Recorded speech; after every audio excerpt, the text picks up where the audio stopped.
galera, professor Arthur Damasceno na área, estamos de volta aqui para levantar mais um assunto dessa nossa preparação e agora apenas um artigo, o artigo 17, para tratar dos partidos políticos.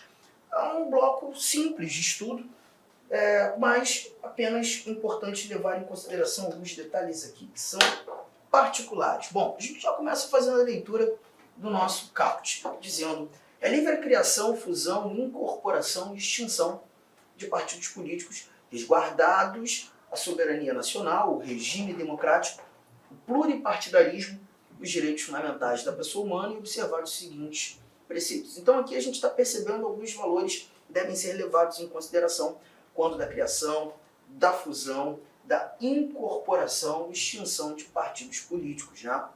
Por exemplo, a soberania nacional, que é um dos fundamentos da República Federativa do Brasil. A soberania do nosso Estado maior deve ser sempre respeitado, por óbvio. E os direitos fundamentais da pessoa humana, os direitos fundamentais que nós temos, inclusive, um bloco, um título do texto constitucional que trata disso, que é o título 2, que vai do artigo 5º ao próprio artigo 17. Então, os vários direitos de liberdade, as várias proteções e garantias fundamentais, tudo isso deve ser levado em consideração. Regime democrático é o nosso regime que determina que todo poder emana do povo. E, para mim, o mais importante, por isso que eu estou tratando de todos eles, o pluripartidarismo político. Tome cuidado que o pluripartidarismo político não é aquele fundamento da República Federativa do Brasil. Lembra lá nos princípios fundamentais, quando a gente fala da soberania, da cidadania, da dignidade da pessoa humana, valores sociais do trabalho, livre iniciativa e o pluralismo político? Cuidado que o pluripartidarismo político é diferente do que nós chamamos de pluralismo político, tá? O pluralismo político remete à ideia de diversidade de ideologia política, ou diversidade de ideologias políticas. No Brasil nós temos pluralismo como fundamento. O pluripartidarismo já não diz respeito às ideologias, mas sim uma pluralidade de partidos políticos. Olha que barato.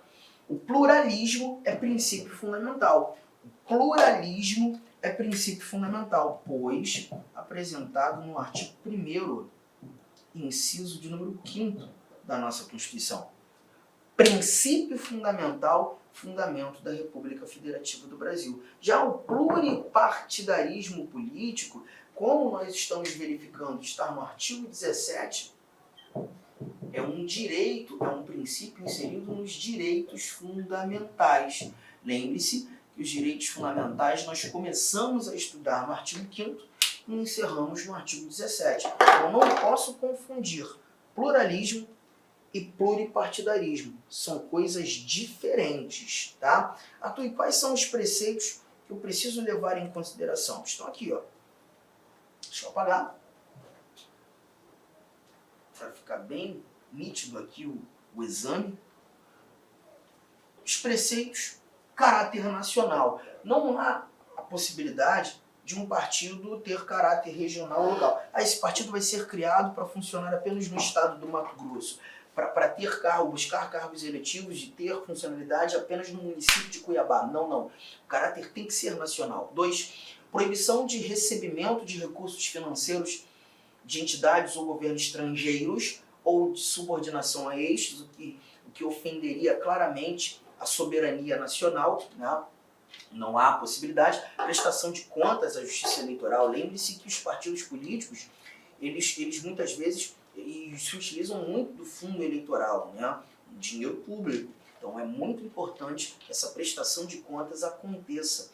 Funcionamento parlamentar de acordo com a lei. O funcionamento parlamentar é a ideia do parlamentar ter a oportunidade de falar, de expor as suas ideias. Até porque se ele é um parlamentar, é porque ele atendeu a uma representatividade. Ainda que seja uma representatividade pequena, aquele partido político não teve tantas cadeiras, apenas 2, 3, 4 deputados, por exemplo, estou falando de deputado, esse indivíduo tem direito de fala.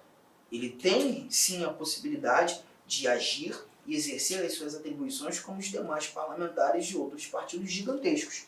Essa é a ideia do funcionamento parlamentar. Bom, o parágrafo 1º é enorme, ele traz para a gente: é assegurada aos partidos políticos a autonomia para definir sua estrutura interna, por óbvio, estabelecer as regras sobre escolha, formação, duração de seus órgãos permanentes e provisórios, e sobre sua organização e funcionamento para adotar os critérios de escolha e os regimes de suas coligações nas eleições majoritárias. Peraí, toda a parte inicial fala da autonomia que os partidos políticos têm, né? A capacidade de eles se auto-organizarem internamente, por óbvio, respeitando aqueles preceitos e os valores que nós apresentamos lá no caput do artigo de número 17 e em seus incisos. E aqui, o partido político ele vai ter a oportunidade de escolher as suas coligações nas eleições majoritárias. Mas olha que barato essa parte que vem aqui. Vedada a celebração de coligações, vedada a celebração de coligações nas eleições proporcionais. E quando nós falamos de eleições proporcionais, nós estamos verificando eleições proporcionais. Eleições proporcionais. Nós estamos falando da escolha de deputados federais, estaduais, distritais e a escolha de vereadores, tá? Por quê? Porque quando você elege um deputado, um vereador, você pelo menos digitará 4 vezes, podendo ter que digitar 5 vezes.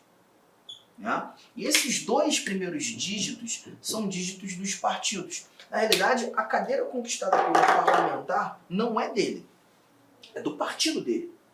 E ele, como foi bem colocado na lista de candidatos, ele vai ter a oportunidade de sentar em uma dessas cadeiras. Por exemplo, vamos imaginar que no quantitativo de votos que o partido teve, o partido obteve 10 cadeiras. 10 cadeiras. Mas esse partido apresentou 20 candidatos. Então apenas os 10 primeiros colocados desse partido estarão lá. Entendeu? Mas aí, o que acontecia antigamente é que o partido X se juntava com o partido Y, se juntava com o partido Z, se juntava com o partido K, que também se juntava com o partido W, e eram partidos pequenos, mas como fizeram essa coligação para cargos proporcionais, se tornaram, na realidade, um partido grande, uma coligação enorme. Porque a coligação ela vai funcionar como se fosse um partido. E aí, na realidade, eu vou ter que somar os candidatos do X, do Y, do Z, do K, do W, e somando todos eles dariam 20 candidatos. E essa coligação gigantesca conquistou também 10 cadeiras. Lembra que eu comentei que o partido B teve 20 candidatos e conquistou 10 cadeiras. Mas essa coligação também, juntando todo mundo, 20 candidatos, conquistando 10 cadeiras, se assemelhou. E isso não pode mais. Não pode mais, tá? Porque há necessidade de se respeitar a ideologia do partido. E muitas vezes o que vimos eram partidos diversos, com ideologias distintas, se juntando só para conquistar cadeira pra caramba. E isso vinha de encontro àquele campo da representatividade. Então, ó, coligações proporcionais não existe mais.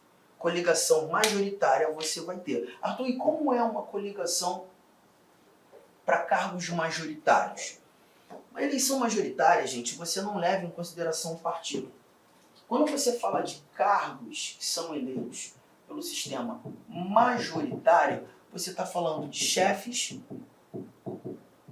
do Poder Executivo e você também está tratando de senadores federais. Quando você elege um chefe de executivo, você digita 2 vezes. Quando você elege um senador, você digita 3 vezes. E aqui nem leva em consideração o partido. Vai ser chefe do executivo mais votado, independentemente do partido dele. Vai ser senador mais votado, independentemente do partido dele. Então, nesse momento, para as eleições majoritárias, você não teria o problema, né, de coligação. E foi justamente isso que o nosso constituinte apontou, e essa redação ela foi alterada por emenda, porque antes nós tínhamos a possibilidade de coligações proporcionais, só acabou por emenda. Então, ó, os partidos podem definir suas coligações nas eleições majoritárias, mas é vedada a celebração nas eleições proporcionais, sem obrigatoriedade de vinculação entre as candidaturas em âmbito nacional, estadual, distrital, municipal. Então, isso aqui é um outro detalhe. Perceba, esse ano, né, temos eleição. Então, nós temos aqui a eleição e na esfera federal, o partido A se juntou em coligação com o partido B. Mas essa coligação ela não precisa ser respeitada nas esferas estaduais. Eu não tenho a necessidade que seja semelhante. Pode ser que o partido A não se coligue com ninguém aqui no estado do Mato Grosso. O partido B não se coligue com ninguém no estado do Rio de Janeiro, mas eles se coliguem no estado de Santa Catarina. E lá no estado do Maranhão, o partido A está se coligando com o outro. Então não há necessidade de ser semelhante. Foi justamente o que você está vendo aqui, ó. Olha aqui. Deixa eu apagar essa parte aqui também, para a nossa leitura ficar clara. Coligação majoritária pode ter? Pode. Sem obrigatoriedade de vinculação entre as candidaturas em âmbito nacional, estadual, distrital, municipal, devendo seus estatutos estabelecer normas de disciplina e fidelidade partidária. A fidelidade partidária ela é exigível para os cargos proporcionais. Por quê? Porque quando a gente fala de cargo proporcional, a cadeira não é do candidato. Melhor, a cadeira não é do dono do cargo. A cadeira é do partido. Tá? Então perceba, eu me filiei ao partido A, porque eu sei que o partido A tem uma aceitação muito grande, é um partido muito forte. Né? E aí eu me filio ao partido A, sou bastante votado no partido A. Olá, meus amigos, minhas amigas, eu sou o professor Lac. Inicialmente eu peço licença para vocês, eu peço desculpa, pois eu interrompi os seus estudos, mas o propósito desse vídeo no YouTube ele é para divulgar o nosso trabalho, para que o aluno se depare com os nossos professores, com a nossa metodologia. Papo sério, esse curso nosso aqui é super atualizado, ele é ponto a ponto do edital, esse curso aqui você pode ter absoluta certeza que aqui você vai conseguir adquirir todo o conhecimento necessário suficiente para aprovação. Essa aula representa apenas 30% da aula, Se você quiser assistir os 70% restante, quer ter o PDF dessa videoaula, se você deseja ainda, estudar pelo nosso personal coach, que é a nossa metodologia, investimento, olha só, super promoção, não tem desculpa, apenas uma parcela de R$ 159,90. Vai ser o seu melhor investimento, vai ser um excelente custo-benefício, a aprendizagem que você vai ter. E como disse, aqui tem um conteúdo necessário para que você seja aprovado no concurso do Tribunal de Justiça do Estado de São Paulo para o cargo de oficial de justiça. Então, eu espero vocês aqui na LAC. Valeu, tchau, tchau.